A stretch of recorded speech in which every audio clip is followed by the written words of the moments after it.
तो hello everyone and welcome back to my channel. तो लेकर हाजिर हूँ आप सभी के लिए कॉन्ट्रैक्ट मैरिज लव स्टोरी, जिसमें हम देखने वाले हैं एक सिंगल मॉम और एक सिंगल डैड अपने बच्चों के लिए कॉन्ट्रैक्ट मैरिज करते हैं और किस तरह से एक फैमिली बन जाते हैं। तो ड्रामे का नाम है प्लीज बी माई फैमिली। तो कहानी की शुरुआत होती है एक छोटी बच्ची के वॉइस ओवर से, जिसमें वो कहती कि दूसरे बच्चों को उनके मॉम डैड की शादी देखने को नहीं मिलती, बट मैं लकी हूँ, मुझे मेरे मॉम डैड की शादी देखने को मिलेगी। तो इस छोटी बच्ची का नाम है श्वान श्वान, जो हमारी फीमेल लीड चीशी की बेटी है। और अगले सीन में वो हमारी इस कहानी की मेन लीड प्रेसिडेंट सॉन्ग को शादी के लिए प्रपोज करती है, जो की एक बहुत ही बड़ी एडवर्टाइजिंग कंपनी का सीईओ है। अब इनकी कहानी शादी तक कैसे पहुंची, इसके लिए हमें एक फ्लैशबैक देखना पड़ेगा। तो कुछ दिन पहले चीशी एक कॉन्ट्रैक्ट साइन करने के लिए मेल लीड की कंपनी गई थी, मगर डायरेक्टर उस प्रेजेंटेशन में बिना मतलब का चेंजेस करने के लिए कह रहा था, जिससे चीशी को प्रेजेंटेशन बहुत ही गंदा दिखता। तभी चीशी नोटिस करती कि वो डायरेक्टर हॉरोस्कोप वगैरह में मानता था, इसीलिए वो प्रेजेंटेशन की पोजीशनिंग इधर उधर करने के लिए कह रहा था। तो चीशी उसी के स्टाइल में उसे समझा देती है कि अगर प्रेजेंटेशन में थोड़ी सी भी बदलाव की गई तो उनके लिए अच्छा नहीं रहेगा और ये प्रोजेक्ट भी हाथ से निकल जाएगा। इसीलिए डायरेक्टर उस प्रेजेंटेशन को एक्सेप्ट कर लेते हैं। तभी चीशी को श्वान श्वान के स्कूल से मैसेज आता है कि श्वान श्वान बहुत ज्यादा रो रही है। तो चीशी जल्दी के लिए स्कूल के लिए निकलती है और तभी एंट्री होती है हमारे male lead song how you की, जो अपनी क्यूट से बेटे चंचन को अपने साथ ऑफिस लेकर आया था। तो लाइक फादर लाइक सन की तरह दोनों ने सेम कपड़े एंड गॉगल्स पहने हुए थे। तो ऑफिस से बाहर निकलते हुए चीशी की नजर उन पर भी पड़ती है, तो हमें पता चलता है कि Song Hao Marlin group of companies का सीईओ है। देन चीशी बाहर चली आती है। तो चीशी बाहर टैक्सी का वेट करती है, मगर वो 30 मिनट बाद आने वाली थी, इसीलिए वो पहले भागते हुए थोड़ी दूर जाती है। फिर साइकिल स्टैंड से एक साइकिल लेकर श्वान श्वान के स्कूल पहुंच जाती है, जहाँ पर श्वान श्वान अपनी मम्मा को देखकर बहुत ज्यादा खुश हो जाती है। तो आज श्वान श्वान का आखिरी दिन था यहाँ पर, इसके बाद वो किंडरगार्टन जाने वाली थी। वहीं आज श्वान श्वान का बर्थडे भी था, इसीलिए चीशी श्वान श्वान को उसकी फेवरेट जगह ले जाती है, जिससे श्वान श्वान काफी ज्यादा हैप्पी होती है। दूसरी ओर सॉन्ग हाउ चंचन से कहता है कि आज से तुम मेरे असिस्टेंट हो, तो अब काम पे लग जाओ। ये कहकर वो उसे कुछ फाइल्स देता है, जिनकी कॉपीज बनाकर लाने के लिए कहता है। तो चंचन अकेले ही निकल जाता है, लेफ्ट में चला जाता है, जहाँ दूसरे एम्प्लॉयज उसे देखकर पूछते हैं कि आखिर ये किसका बच्चा और यहाँ क्या कर रहा है। तो चंचन उनसे कहता है कि मैं तुम्हारे बॉस का असिस्टेंट हूँ और अभी मैं काम कर रहा हूँ। दूसरी ओर इधर डिपार्टमेंट डायरेक्टर सॉन्ग हाउ को चीशी का प्रेजेंटेशन दिखाता है, मगर सॉन्ग हाउ तो उसे फायर कर देता है, क्योंकि उसने कंपनी में पैसों का घोटाला किया था। अब डायरेक्टर हाउ के पीछे उसके जीजा का हाथ था, जो कंपनी का ही एक बड़ा डायरेक्टर था। तो सॉन्ग हाउ उसे भी वार्निंग देते हुए कहता है अपने साले के घोटाले की भरपाई अब तुम्हें करनी होगी। इधर चंचन नीचे पहुंच जाता है, लेकिन उसे समझ नहीं आ रहा था कि आखिर वो इन पेपर्स को कॉपी कहाँ पे करे। अब काफी ढूंढने के बाद भी उसे कुछ भी नहीं मिल रहा होता है, इसीलिए वो रोते हुए अपने डैड के पास वापस चला जाता है, जहाँ सॉन्ग हाउ उसे कहता है कि कैसा लगा काम करने में, मजा आया ना। इस पर चंचन कहता है कि मुझे ये सब नहीं करना है, मुझे अब जल्दी से किंडरगार्टन जाना है। तो सॉन्ग हाउ ने ऐसा इसीलिए किया था क्योंकि चंचन किंडरगार्टन जाने से मना कर रहा था।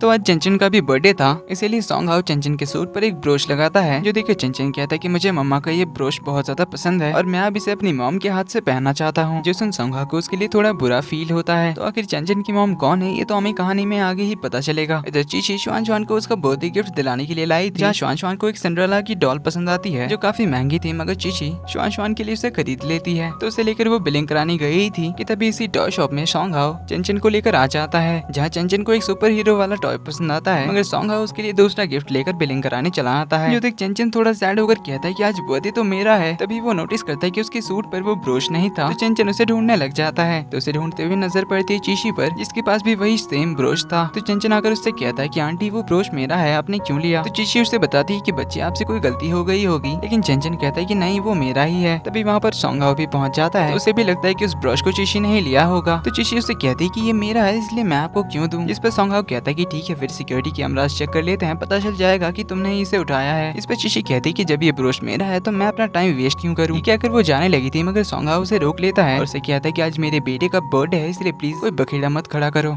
तो चीशी भी बता देती कि आज मेरी बेटी का भी बर्थडे है और मेरा बिल्कुल भी मूड नहीं है तुम्हारे साथ टाइम वेस्ट करने का। अब इनकी बातें चली रही थी कि चंचन कहीं से उस ब्रोच को ढूंढ कर ले आता है और डैड को बुलाकर बताता है कि मुझे ये ब्रोच मिल गई। अब सॉन्ग हाउ उस ब्रोच को देखकर हैरान होता है, आखिर ये सेम ब्रोच उस लड़की के पास कैसे था। अब इस ब्रोच का क्या सीक्रेट है, ये भी हमें कहानी में आगे ही पता चलेगा। अब सॉन्ग हाउ पीछे मुड़कर देखता है तो चीशी वहाँ से जाने लगी थी। तो वो चंचन को यहीं पर रुकने के लिए क्या कर चीशी को ढूंढने के लिए जाता है, मगर वो तब तक वहाँ से जा चुकी थी। तो वो घर लौटकर किसी को कॉल करके चीशी के बारे में पता लगाने के लिए कहता है। वैसे तो आज चंचन का बर्थडे था, लेकिन सेलिब्रेशन में आज कोई भी नहीं था। ऊपर से सॉन्ग हाउ भी कितनी देर से फोन पे ही लगा हुआ था। तो चंचन उससे कहता है कि आप बहुत बड़े झूठे हो। तो सॉन्ग हाउ उससे पूछता है कि ऐसा क्यों लगता है आपको। इस पर चंचन कहता है कि आपने कहा था कि जब मैं 5 साल का हो जाऊंगा तब मम्मा मुझसे मिलने आएगी, पर आज तो वो आई ही नहीं। तो सॉन्ग हाउ को उसके लिए बहुत बुरा फील होता है, पर वो उसे कहता है कि आपकी मामा बहुत ही दूर है, वो आना तो चाहती थी, मगर उन्होंने आखिरी ट्रेन मिस कर दिया, इसलिए वो आज नहीं आ पाई, बहुत जल्दी ही वो वापस आ जाएगी। जिसमें चंचन पूछता है कि फिर क्या वो कल आएंगी। इस पर सॉन्ग हाउ कहता है कि शायद आ भी सकती है। अब चंचन की मॉम कौन है और उनके साथ क्या हुआ, ये तो हमें कहानी में आगे ही पता चलेगा। लेकिन चंचन तो बड़ा खुश हो जाता है, क्योंकि उसे लग रहा था कि उसकी मॉम कोई सुपर वुमन होगी, क्योंकि डैड ने तो उसे ऐसा ही कहा था कि उसकी मॉम दुनिया को प्रोटेक्ट करती है। दूसरी ओर चीशी श्वान का बर्थडे मनाती है, जहाँ पर वो उसे केक खाने से पहले मेडिसिन खाने के लिए कहती है, जिससे हमें पता चलता है कि श्वान को कोई बीमारी है, जिसे ठीक कराने के लिए चीशी बहुत ज्यादा मेहनत कर रही है। साथ ही में वो अपनी बेटी की सारी जरूरतों को भी पूरा कर रही है ताकि वो अपनी बेटी को खुश रख सके। वहीं तो सोंगा जो कि हर वक्त बस अपने काम में ही डूबा रहता है, इस वजह से वो चंचन का अच्छे से ख्याल नहीं रख पाता। तो वो चंचन के बारे में सोचकर सैड हुआ बैठा ही था। तभी उसके ग्रैंडपा यहाँ पर आ जाते हैं, जो यहाँ पर चंचन का बर्थडे सेलिब्रेट करने के लिए आए थे, मगर चंचन तो गुस्सा होकर सो गया था। जो देखकर ग्रैंडपा सोंगहाओ से कहते हैं क्या उसने फिर से मम्मा से मिलने की जिद की। तो ग्रैंडपा सोंगहाओ से कहते हैं कि अब तुम किसी लड़की से शादी क्यों नहीं कर लेते, जिससे चंचन को उसकी मॉम भी मिल जाएगी, क्योंकि तुमसे तो चंचन का बिल्कुल भी ख्याल नहीं रखा जाता। लेकिन सोंगहाओ इसके लिए मना कर रहा था। तो ग्रैंडपा हार्ट में पेन होने का नाटक करने लग जाते हैं, लेकिन सोंगहाओ उनके नाटक को पकड़ लेता है। तो ग्रैंडपा कहते हैं कि मैंने आज तक तुम्हें कितनी सारी लड़कियों से इंट्रोड्यूस करवाया, मगर तुमने उन सभी को रिजेक्ट कर दिया अजीब से रीजन बताकर। तो आखिर तुम्हें कैसी लड़की पसंद है, या फिर तुम कभी भी शादी नहीं करना चाहते। जिस पर सोंगहाओ कहता है कि करूंगा,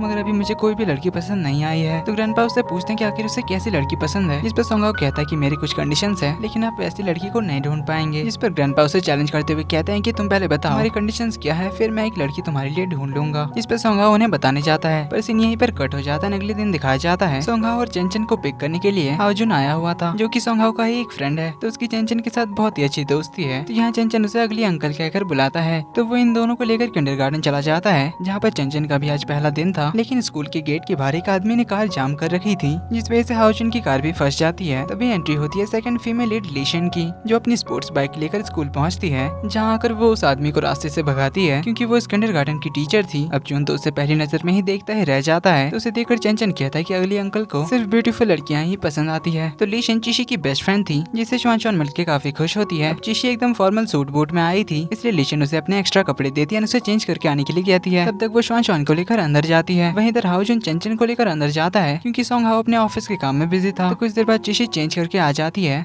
जो आकर सोंगहाओ के कार के विंडो में ही अपने बाल वगैरह ठीक कर रही होती है। तो उसे सोंगहाओ देखकर पहचान लेता है, इसलिए वो विंडो नीचे करता है। तो चीशी थोड़ा पीछे हटने लगी थी, मगर उसके हील की वजह से वो गिरने लग जाती है। तो सोंगहाओ उसे पकड़ने के लिए कार के अंदर से ही अपना हाथ बढ़ाता है, मगर वो उसे पकड़ नहीं पाता, जिस वजह से चीशी गिर जाती है। वहीं चीशी के पैर से सोंगहाओ के कार में थोड़ा सा स्क्रैच आ जाता है। तो वो बाहर आकर सीधे उसे अपना नंबर एक्सचेंज करने के लिए कहता है, जो सुन चीशी तो उसे इग्नोर करके जाने लगती है। इस पर सोंगहाओ उसे कहता है कि तुमने मेरी कार में स्क्रैच कर दिया है, इसलिए इसके सेटलमेंट के लिए तुम्हें मुझे अपना नंबर तो देना ही पड़ेगा। तो चीशी अपना नंबर उसके कार में चिपका कर अंदर चली जाती है। इधर हाओजुन फिर से लीशन को देखता है एडमिशन काउंटर पर, तो उसे देखता ही रह जाता है। फिर चंचन का नाम एंट्री कर वो चला जाता है। तो सारे बच्चे और उनके पेरेंट्स अंदर चले आते हैं, जहाँ आज पेरेंट्स और स्टूडेंट का एक इवेंट था। तो श्वान सारे बच्चों के लिए कुछ गिफ्ट्स तैयार करके लाई थी, जिन्हें वो सभी को देने लग जाती है। वहीं पर चंचन और उसकी मुलाकात होती है। तो यहाँ पर दोनों एक दूसरे को अपना अपना नाम बताते हैं, जिनकी कॉन्वर्सेशन बहुत ही ज्यादा क्यूट था। देन टीचर पेरेंट्स और स्टूडेंट को फैमिली के ऊपर एक ड्राइंग करने के लिए कहती है। तो सारे बच्चे और उनके पेरेंट्स बनाने लग जाते हैं, जिसमें सबसे बुरा बनाता है सोंगहाओ, बिल्कुल ही कलरलेस। वहीं सबसे अच्छी होती है श्वान और चीशी की, जिसके लिए उन्हें एक रेड रोज मिलता है। वहीं चंचन अपने डैड की ड्राइंग देखकर काफी ज्यादा अपसेट होता है। तो सोंगहाओ चीशी से बात करने जाता है, जहाँ पर ड्राइंग को लेकर थोड़ी सी नोक-झोंक होने के बाद सोंगहाओ कहता है कि क्योंकि हमारे बच्चों की बर्थ डेट सेम है और हमारे बच्चे अब से क्लासमेट भी है, तो शायद ये किस्मत ही होगी, इसलिए तुम्हें अब कार स्क्रैच की चिंता करने की जरूरत नहीं है। क्या कर वो जाने लगता है। तभी चंचन चीशी और श्वान को देखकर कहता है कि श्वान की मम्मा कितनी अच्छी है, मुझे भी चाहिए। तो सोंगहाओ उसकी तरफ देखने लग जाता है। सीन कट होता है और इसी के साथ पार्ट 1 का एंड यहीं पर होता है। तो आगे कहानी काफी ज्यादा इंटरेस्टिंग होने वाली है। तो ये वीडियो पसंद आए तो वीडियो को लाइक कर देना, चैनल पर पहली बार आए तो do subscribe and hit the bell icon, ताकि आगे आने वाली पार्ट्स आपसे मिस ना हो। एंड डोंट वरी, इसके साथ माय डेस्कमेट भी कंटिन्यू रहेगा। तो मिलते हैं अगले वीडियो में, तब तक के लिए take care and bye bye.